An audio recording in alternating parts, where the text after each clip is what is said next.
Natale con i tuoi, quest'anno non puoi. Il Consiglio dei Ministri ha approvato nella notte il decreto legge che delinea la cornice del nuovo DPCM.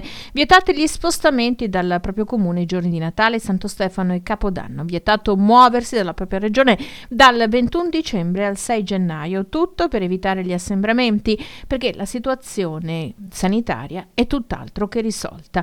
Ma si tratta di un provvedimento ingiusto, non perequativo per i presidenti di regione. Chiudere i piccoli comuni e lasciare libere aree metropolitane non è una soluzione sanitaria adeguata. Io vi ho detto qual è la posizione del Veneto, che è insostenibile il tema della sperequazione tra territori.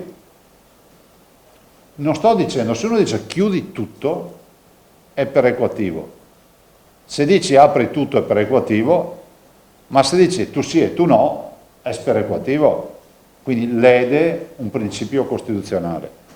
Il tema umano, del Natale, e poi quello che vi ho detto dei prefetti e i ristori. Qui non c'è traccia di ristori.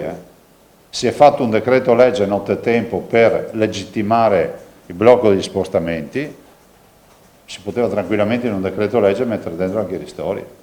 Cioè, noi abbiamo i ristoratori che ci chiamano, che ci dicono che alla luce di questi dati ha più senso avere garanzia di un ristoro e chiudere, ma lo dicono non perché vogliono chiudere, lo dicono perché sono disperati. Ma molte attività, pensate, le cito perché conosco il mondo, tutto il mondo dell'intrattenimento, delle discoteche, gli spettacoli viaggianti, cioè tutto il mondo degli artisti, i teatri sono chiusi,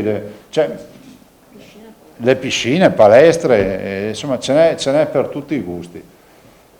Non sto dicendo che non c'è il Covid, non sto contestando il fatto che ci vogliano delle misure, ma dico che così creano conflitto sociale, meglio conflitto sociale, creano guerra tra poveri, perché sarà inevitabile che poi ci saranno dei cittadini di serie A e di serie B.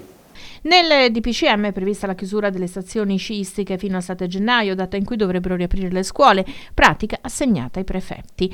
La bozza del DPCM è stata inviata ai governatori in piena notte. L'invito al governo nazionale è quello di rivedere alcuni passaggi e di incrementare i controlli con la forza pubblica, anche se le regioni incassano uno sgarbo istituzionale. È un fallimento pensare che si debba utilizzare la forza pubblica per la salute dei cittadini, però